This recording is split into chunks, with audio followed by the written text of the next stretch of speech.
I drove back home after a grueling 3-week business trip. I couldn't believe my eyes.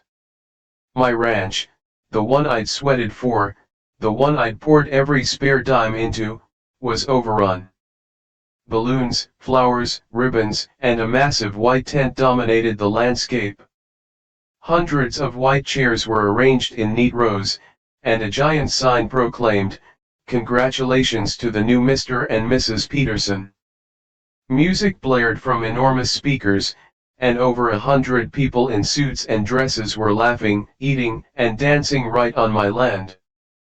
I froze on the dirt road leading up to my ranch house, my mouth hanging open. I blinked hard, thinking maybe the exhaustion was playing tricks on me, but no. It was real. Tables laden with fancy food, an open bar, a towering 3-tier cake sitting on a table adorned with pink and gold balloons. And then I spotted her, the bride, smack dab in the middle of it all. It was Karen Peterson, the HOA vice president. She was wearing a huge white dress, twirling on the dance floor like she owned the place. My heart hammered in my chest. What in the world was happening? This wasn't some small get-together, there had to be over 120 people here, trampling over my fields, laughing like it was their personal country club. But just as I was about to storm in and demand answers, I noticed something that made my blood run cold. Trucks were parked all over my land, on my crops, crushing my newly planted flowers. Some were even parked dangerously close to my barn, where my horses were kept. And worse, some kids were running around the barn, throwing things, laughing, trying to climb the fencing. I didn't even know where to start. Call the police? Confront Karen? Check on my horses? My hand hovered over my phone, and I realized if I didn't act fast, this could turn into a full-blown disaster.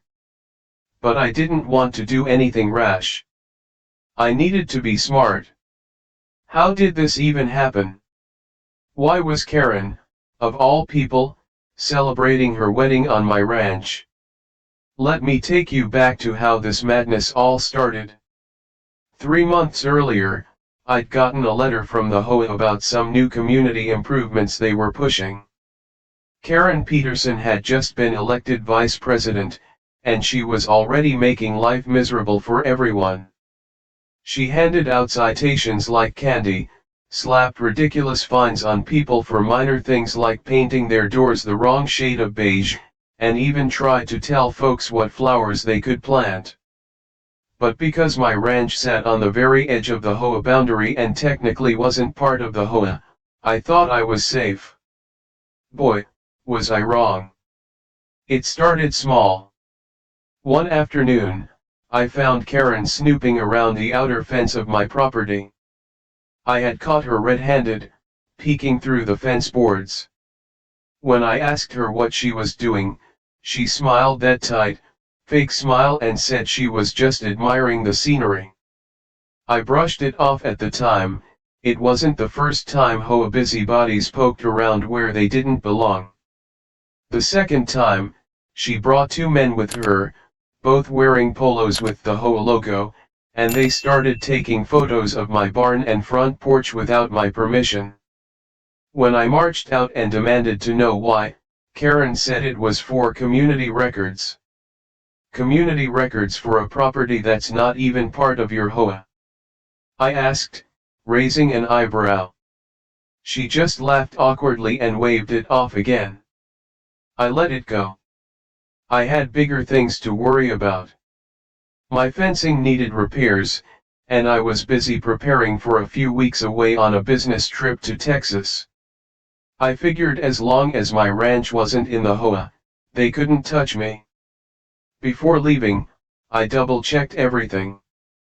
I locked up the house, secured the barn, and even had my buddy Travis swing by every few days to check on the place.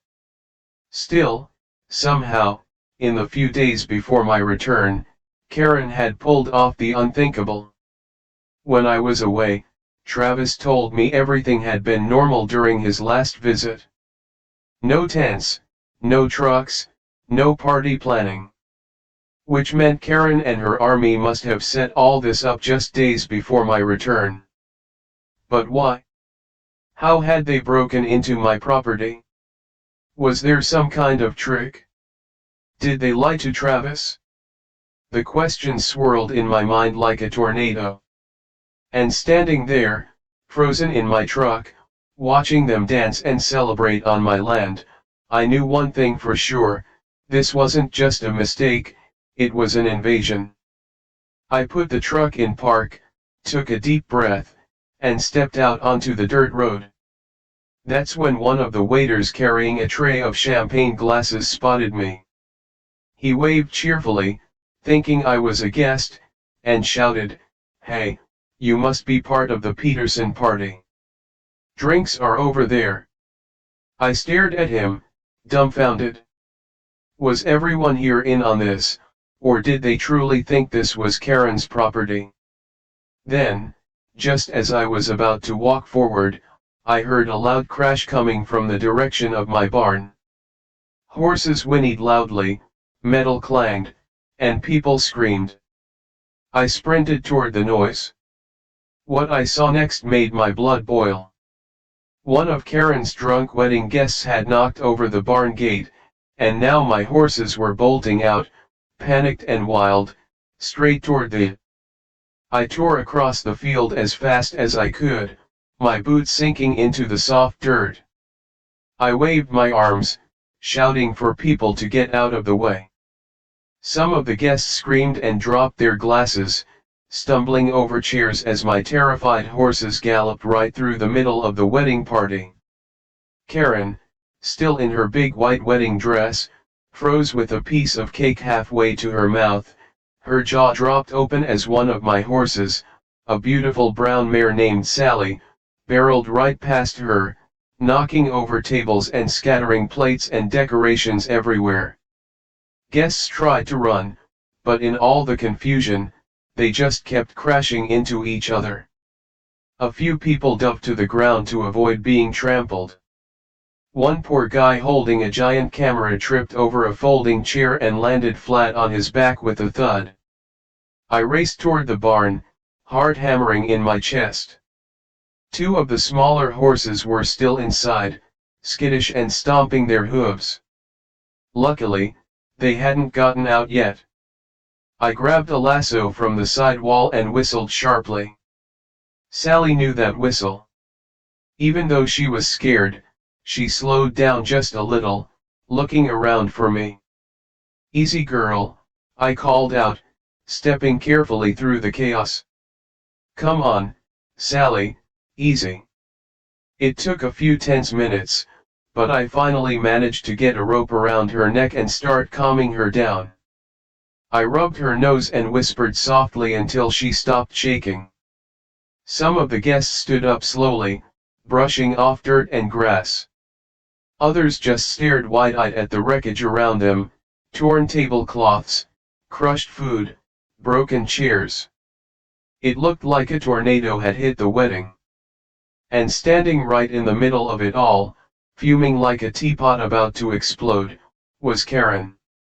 Her perfect wedding hair was a mess now, strands falling out of the fancy updo. Her dress was smeared with frosting and dirt, and she looked ready to scream. She stomped toward me in her high heels, her face red with rage. "What is the meaning of this?" she shrieked, pointing at me like I was some kind of criminal. I couldn't believe what I was hearing. "What's the meaning of this?" I snapped back. "You're the one trespassing on my land. You threw your entire wedding here without my permission." Karen's mouth opened and closed like a fish out of water for a second. She didn't know what to say. Then she huffed, crossed her arms, and said, "This property is part of the HOA community. I have every right to use it." I stared at her like she had three heads. "Karen, my ranch is not part of your HOA.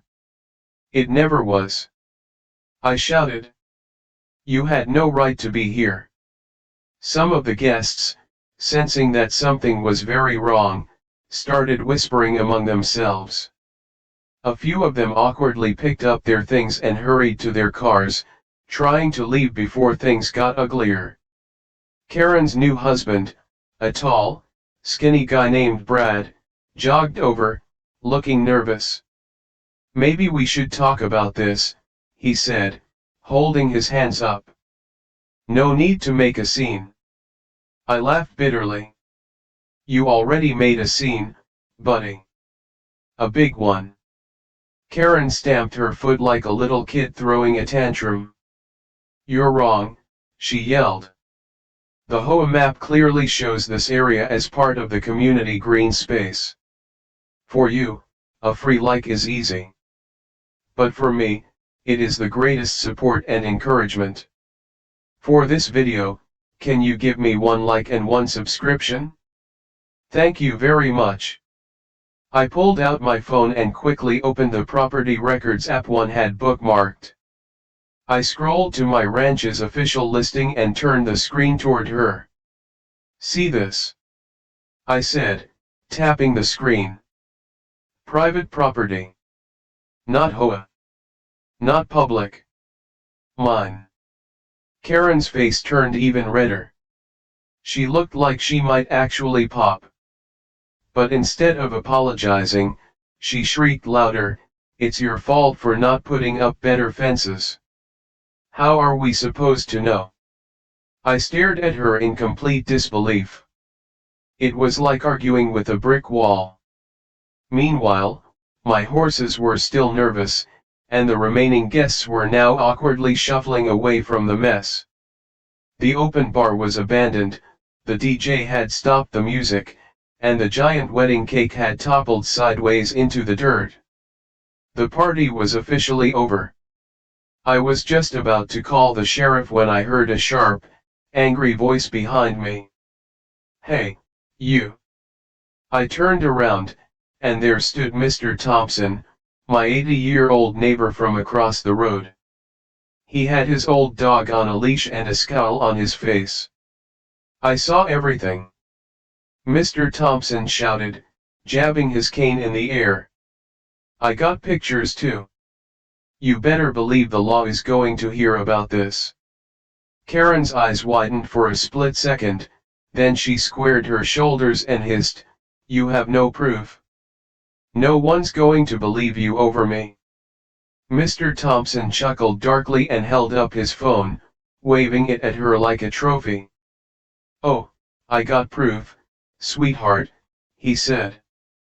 "Pictures, video, and even some audio clips of you bragging about how you pulled one over this stupid cowboy who wasn't home." Karen's face drained of color. Brad grabbed her arm, looking panicked. Maybe we should go now, honey." But Karen wasn't done yet. In one last act of pure crazy, she stomped over to one of the tables, grabbed a bottle of champagne, and hurled it straight at my barn. The bottle shattered against the wood with a loud crack. Everyone gasped. I stood there, stunned. The next thing I knew, flashing blue and red lights were coming down the dirt road toward the ranch. Someone had called the sheriff, and now things were about to get even crazier. The sheriff's SUV screeched to a stop at the entrance of my ranch, dust kicked up in the air as 2 uniformed officers jumped out, hands resting on their holsters. Sheriff Harris, a broad-shouldered man with a thick mustache and sharp blue eyes, led the way. He took one look at the wrecked wedding scene, the broken chairs, trampled flowers, scared horses, scattered food, and his eyebrows shot up. "What in God's name is going on here?" Sheriff Harris demanded. Before I could even open my mouth, Karen beat me to it. She ran up to the sheriff, crocodile tears streaming down her face. "Officer," she cried, grabbing his sleeve, "thank goodness you're here. This man," she said, pointing a trembling finger at me, "attacked my wedding. He let wild animals loose to hurt us. The sheriff's eyes narrowed slowly. He looked from Karen to me, then to the damaged barn and the frightened horses being wrangled by some of my neighbors. "Is that true?" he asked, his voice low and serious. I shook my head firmly. "No, sir. This woman and her entire wedding party trespassed on my private ranch while I was out of town. They threw a whole wedding here without my permission, and when my horses got loose because they broke the barn gate, she threw a bottle at the barn." Karen gasped dramatically, like I had just slapped her. "Lies," she screamed. "It's community land. Everyone knows it." Before Sheriff Harris could say anything, Mr. Thompson shuffled up beside me, still holding his dog's leash in one hand and his phone in the other. "Got the whole thing recorded, Sheriff," Mr. Thompson said with a satisfied grin. "From her bragging about taking the land to her throwing that bottle." Sheriff Harris took the phone, playing the video with the volume up. "There, clear as day," was Karen's voice. "This idiot won't even know. He's out of town for weeks. By the time he comes back, the wedding will be over, and what can he do? This whole place should be HOA land anyway. We're just taking what's rightfully ours." Karen's face went sheet white. Sheriff Harris handed the phone back to Mr. Thompson, slowly shaking his head. "Mrs. Peterson," he said, his voice tight, "you're under arrest for trespassing, vandalism, and endangering livestock." Karen screamed so loud half the remaining guests flinched. She twisted around, trying to run, but another deputy caught her easily and slapped handcuffs on her wrists. Brad, her new husband, stood there frozen like a deer in headlights. "Sir," the deputy said, turning to Brad, "we're going to need you to come with us too." Brad stammered, "But I didn't know. She said she had permission." The deputy shrugged. "You're responsible. You'll have your chance to explain it to the judge." As Karen and Brad were led toward the sheriff's vehicle, some of the guests who were still hanging around began awkwardly slipping away, clearly not wanting to be part of the mess any longer.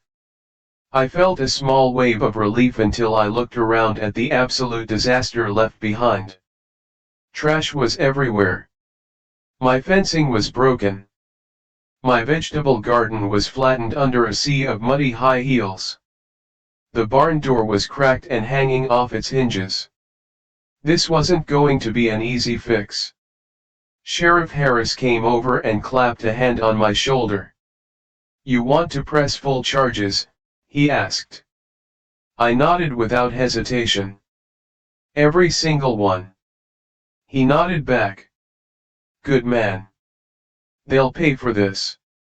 With the main chaos under control, the sheriff and his deputy started taking statements from the few guests who stayed behind and began snapping pictures of all the damage. While that was happening, my buddy Travis showed up. He parked his pickup truck, hopped out, and hurried over to me, looking confused. "What the heck happened, Joe? I checked the place 3 days ago. None of this was here." I shook my head. "I guess they moved in quick, probably the day after you last checked." Travis cursed under his breath and looked around at the wreckage. "Man, this is going to cost a fortune to clean up." "I know," I said, feeling the weight settle in my chest. We stood there for a moment, taking it all in: the ripped up grass, the crushed flowers, the trampled crops. But before we could even think about starting cleanup, something caught Travis's eye. "Hey," he said, frowning, "what's that over by the big oak tree?" I followed his gaze. Tucked between two huge roots of my oldest oak tree was a shiny white envelope. It almost looked like it had been hidden there on purpose. Curious, I jogged over and picked it up. It wasn't sealed. Inside was a thick wad of papers, legal documents. My stomach dropped as I read the bold words at the top, Notice of HOA Annexation Claim, effective immediately. They had filed paperwork trying to steal my land while I was gone, and the date on the papers was signed just 2 days before Karen's wedding. My hands clenched into fists. This wasn't just a crazy wedding invasion. On this was a full-blown land theft plot, and it wasn't over yet. I stood there stunned, flipping through the thick stack of papers in my hands. Every page made my stomach sink a little more. It wasn't just a random notice. Karen and a few other HOA board members had actually filed fake documents with the county claiming my ranch had been added into the HOA community boundaries. They had forged signatures, fake survey maps, and even created a phony letter supposedly signed by me agreeing to the annexation. My signature, my name, on papers I had never even seen before. My hands shook with anger. I walked back toward Travis, who looked worried just seeing the expression on my face. They tried to steal my land, I said, my voice low and tight. They forged my signature. They actually filed this garbage with the county. Travis whistled low. Man, they're going to be in deep trouble for that. Just then, Sheriff Harris finished loading Karen and Brad into the back of his SUV and came over to check on us. I handed him the envelope without a word. He flipped through the documents, his face growing darker by the second. "You've got to be kidding me," he muttered. "This isn't just trespassing anymore. This is fraud, grand theft, forgery, land theft."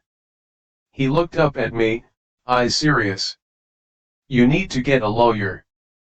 A real good one, and fast." I nodded grimly. I already knew exactly who to call, Mr. Arnold, a retired land dispute attorney who lived a few towns over. He had handled cases like this before and didn't mess around.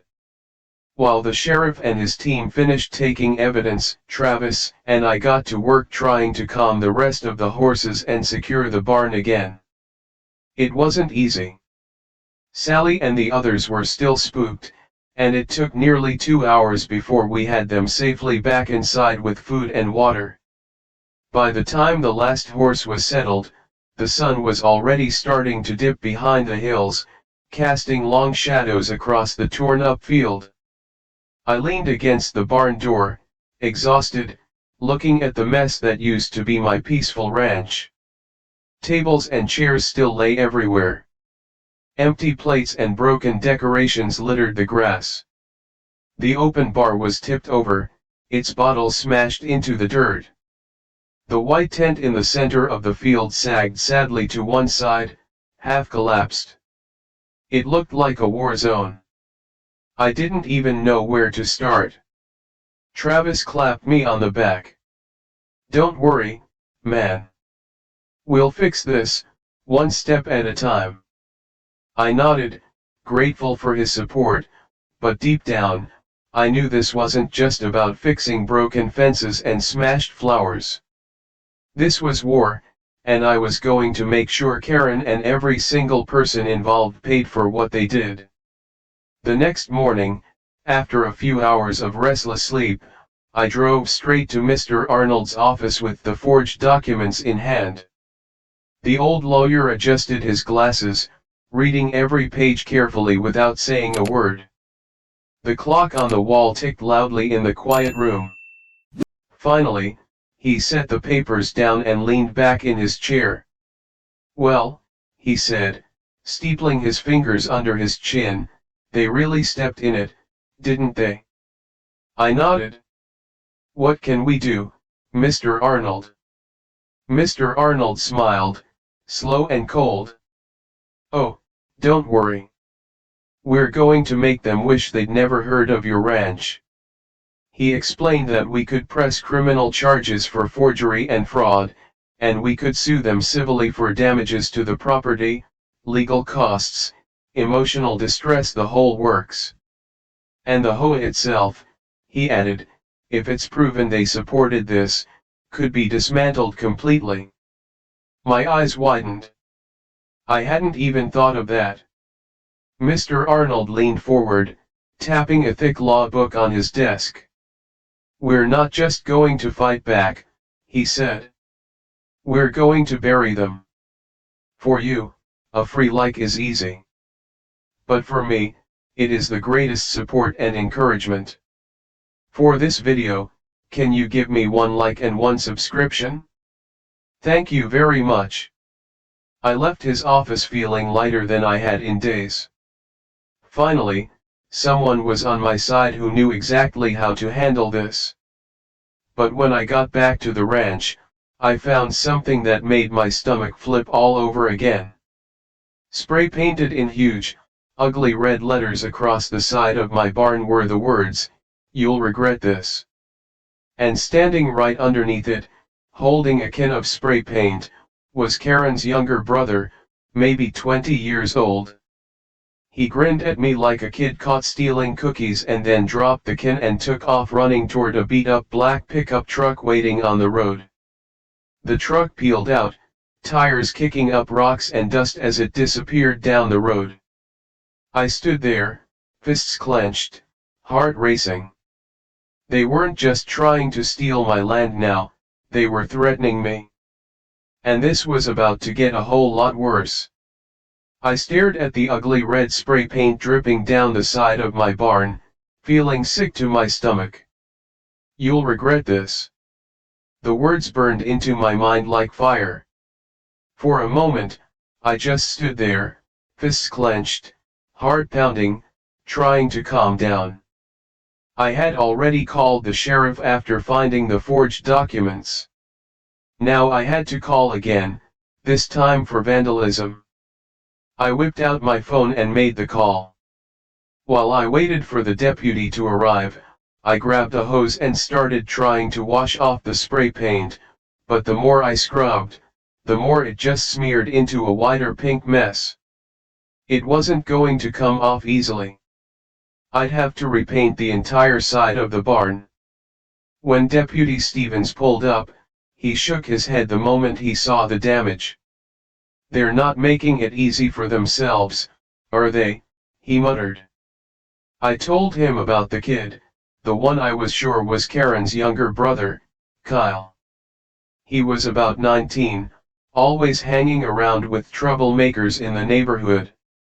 "I'll pull the footage from your security cameras," Deputy Stevens said, taking notes, "and don't worry, we'll catch him." I nodded, but deep down, I knew this wasn't the last of it. Karen and her little gang were angry, desperate, and clearly willing to stoop even lower than before. After the deputy left, Travis showed up again with 2 other ranchers from down the road, Mike and Russ. They brought over some supplies, buckets, scrub brushes, even a few extra hands to start cleaning up the mess from the wedding. We spent the entire afternoon picking up trash, fixing broken fences, gathering up shattered decorations, and hauling away busted tables and chairs.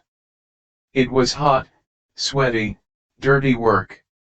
At one point, while I was dragging a pile of splintered wood away from the collapsed tent, I found Karen's wedding veil tangled in a bush. I held it up, shaking my head. "Unbelievable," I muttered. Mike chuckled dryly. "You should frame it. A trophy." We laughed, but it was bitter laughter. Everywhere I looked, there were signs of what they'd done. It took us 2 full days of backbreaking work just to get the ranch looking halfway normal again. But even after the fields were clear, the real damage remained, the broken trust, the fear that they would strike again. One evening, while we sat around a small fire near the barn, eating sandwiches and wiping sweat from our faces, Travis spoke up. "You know," he said, looking around, I don't think they're going to stop until someone really makes them pay. I nodded slowly. That's exactly what Mr. Arnold said.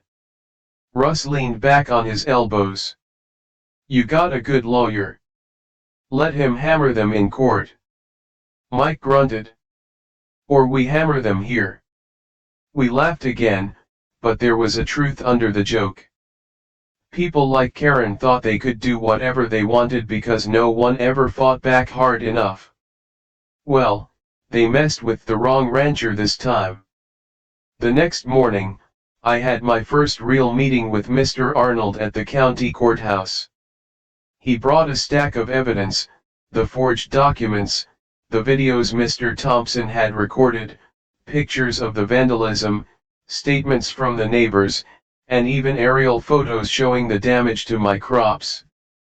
We filed official charges against Karen, Brad, Kyle, and 3 other HOA board members who had signed the fake annexation papers. By the time the paperwork was done, the county district attorney was involved.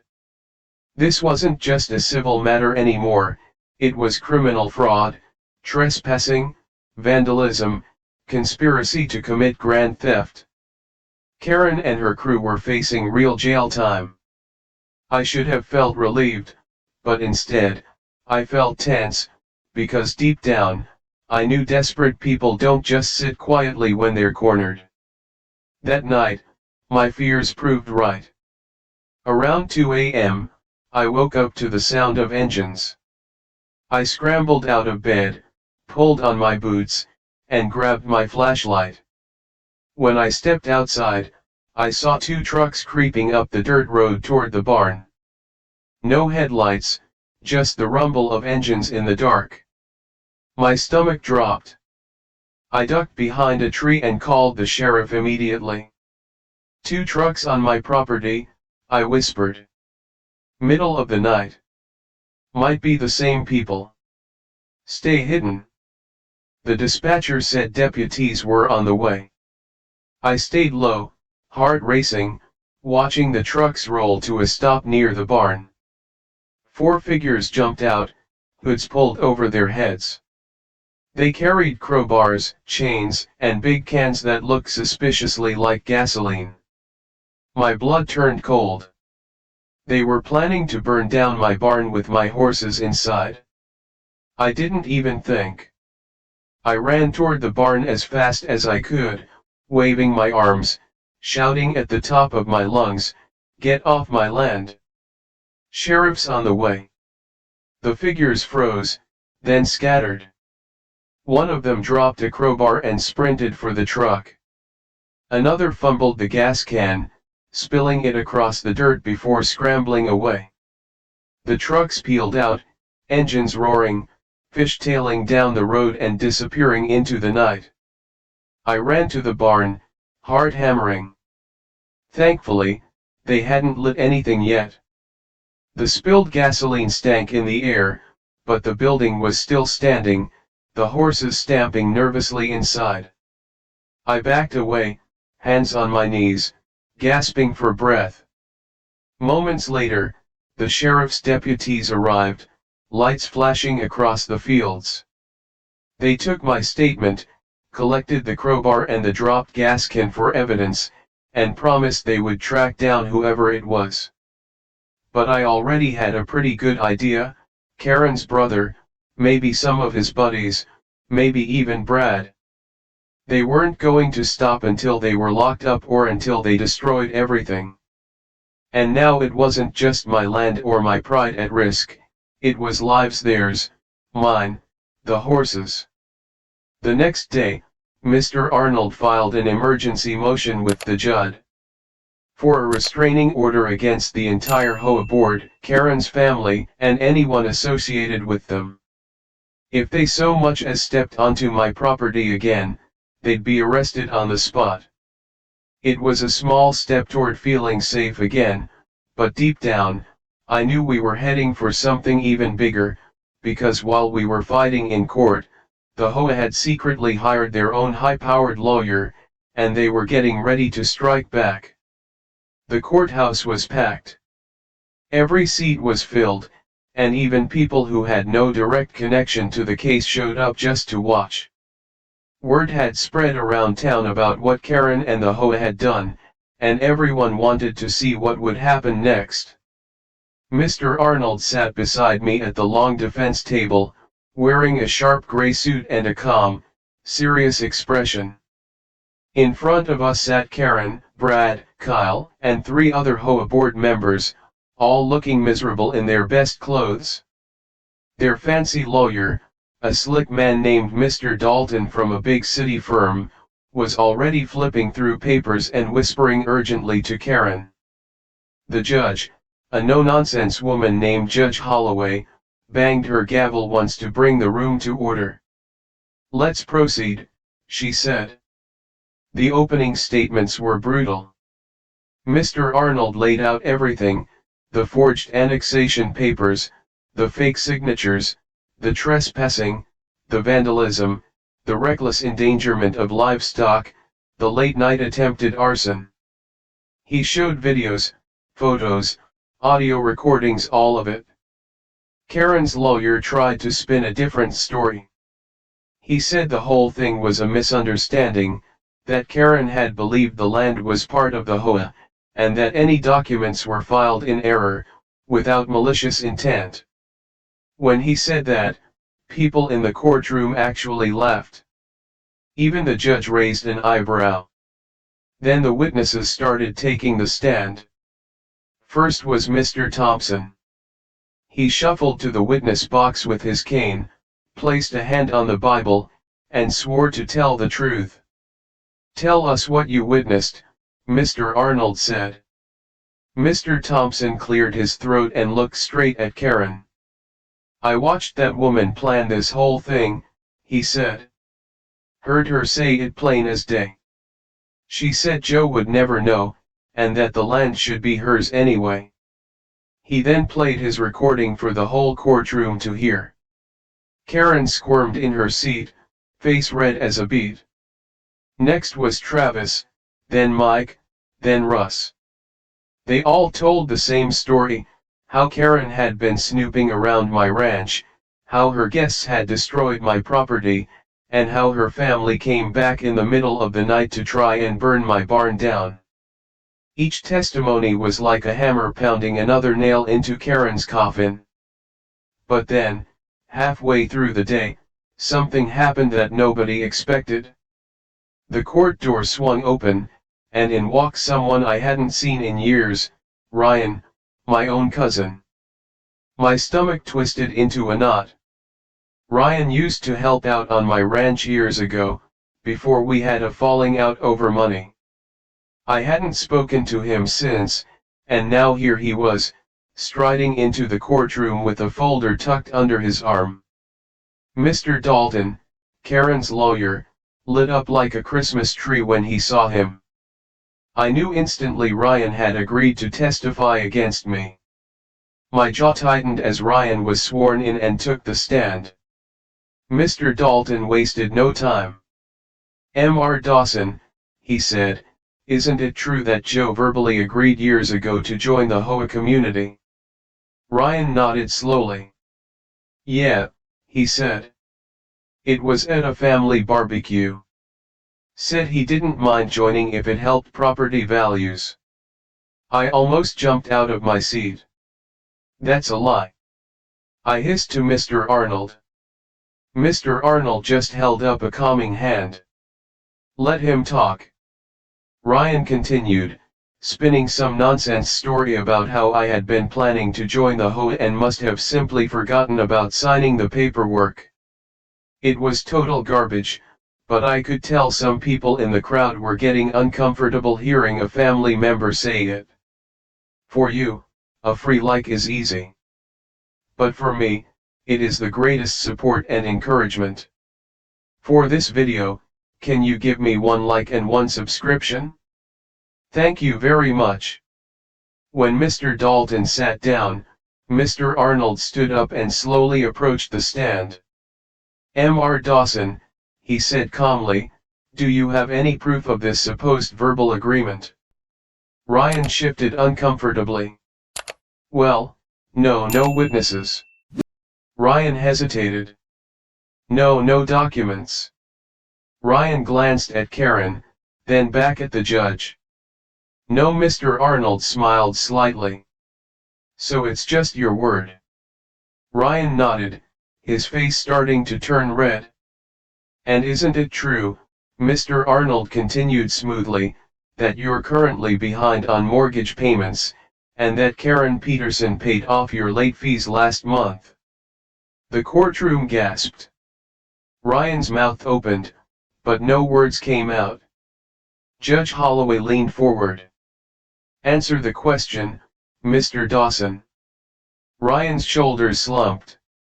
Yes, he muttered. Mr. Arnold turned to the judge. No further questions. Ryan stumbled off the stand like a man who had just been publicly stripped bare. Karen buried her face in her hands. It was over. The courtroom was silent as Judge Holloway banged her gavel. I have seen enough, she said sharply. This court finds sufficient evidence to proceed with criminal charges against Karen Peterson, Bradley Peterson, Kyle Peterson, and the 3 additional HOA board members for fraud, conspiracy to commit grand theft, vandalism, and reckless endangerment. RIP's deputies moved in, snapping handcuffs onto each defendant. Karen didn't scream this time. She just stared at me, hollow-eyed, as they led her away. But just when I thought it was done, Judge Holloway spoke again. And regarding the Homeowners Association itself, she said, her voice firm, there will be a full federal investigation into the HOA's activities, its leadership, and its use of funds. The crowd gasped again. Karen wasn't just going to jail, the entire HOA might be dissolved. As the courtroom emptied, people came over to shake my hand, slap me on the back, and offer congratulations. Travis, Mike, Russ, they all cheered, saying justice had finally been served. I should have felt victorious, but inside, a heavy weight still pressed on me.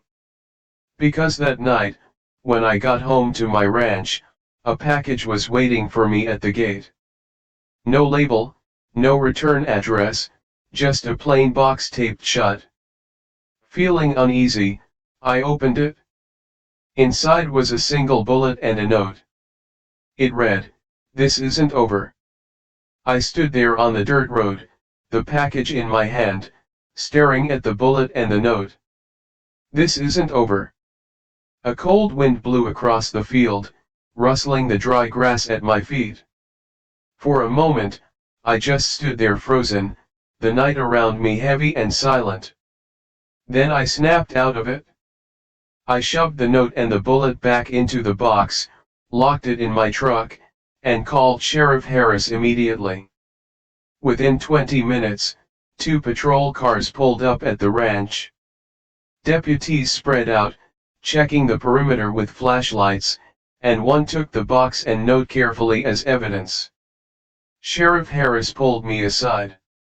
"This is a serious threat," he said, his voice grim. "It's probably from someone connected to Karen or the HOA. We're putting extra patrols near your property starting tonight." I nodded, feeling a mix of anger and exhaustion. I was tired of being threatened. I was tired of fighting just to keep what was mine. And deep down, I knew something had to be done to finally end this once and for all. The next morning, I called Mr. Arnold and told him everything. He didn't even hesitate. "We're not just going after Karen and the HOA anymore," he said. "We're filing for full damages, emotional distress, security threats, attempted arson, everything." He explained that not only would Karen and her family face criminal charges, but I could now sue the HOA board members individually too. And if we won, which Mr. Arnold was certain we would, it would financially destroy them. "They tried to ruin your life, Joe," he said. "It's time we ruin their plans." I agreed. Mr. Arnold filed the new lawsuit that afternoon. In the meantime, I spent the next week beefing up security around the ranch. I installed cameras everywhere: trees, fences, barns, even hidden in rocks along the driveway. I set up motion-activated floodlights that lit up the whole property like daylight if anyone stepped foot on it. And I bought a couple more rescue dogs, 2 big, loyal German shepherds named Duke and Daisy, who patrolled the land like furry little soldiers. I wasn't just waiting around anymore.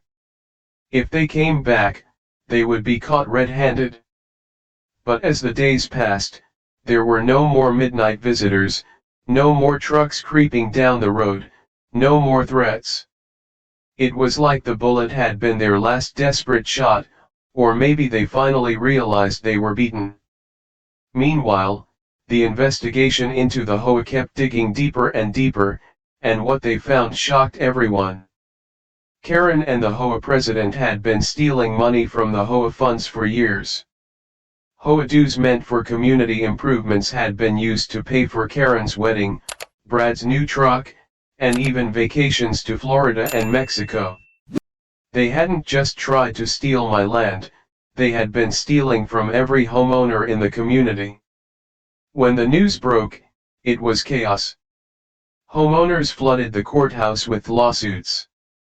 The county stepped in and froze the HOA's bank accounts.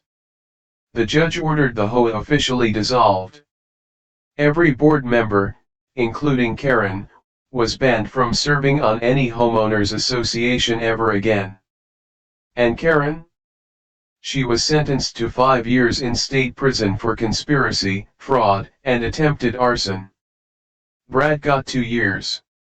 Kyle, Karen's brother, got 1 year in a juvenile detention center. The other board members also faced huge fines and community service. When I heard the final verdict, I finally felt something I hadn't felt in a long time: peace. But I didn't just stop there. With the HOA gone and the neighborhood finally free from their bullying, I decided to use part of the settlement money I won to do something good. I hosted a huge community barbecue on my ranch. Everyone was invited: families, neighbors, ranchers, even people who had been too scared to speak out before. We had a band playing country music, kids running around laughing, long tables filled with homemade pies, grilled ribs, corn on the cob, and lemonade. People brought their dogs, their horses, even a few goats. It was a celebration, not just of winning a battle, but of taking our lives back. Travis, Mike, and Russ helped me smoke the meats over big wood fires. Mr. Thompson told old war stories around the campfire. The kids roasted marshmallows and stayed up way past their bedtimes. And for the first time in a long while, the ranch was filled with nothing but laughter, music, and the smell of good food in the air. As the sun set over the fields, casting everything in golden light, I stood by the old oak tree, sipping sweet tea, feeling the cool breeze on my face. I looked around at the smiling faces, the families dancing, the dogs chasing each other through the grass, and I knew one thing for sure: they had tried to take everything from me, but instead, they made me stronger. They reminded me of what really mattered: community, friendship, home.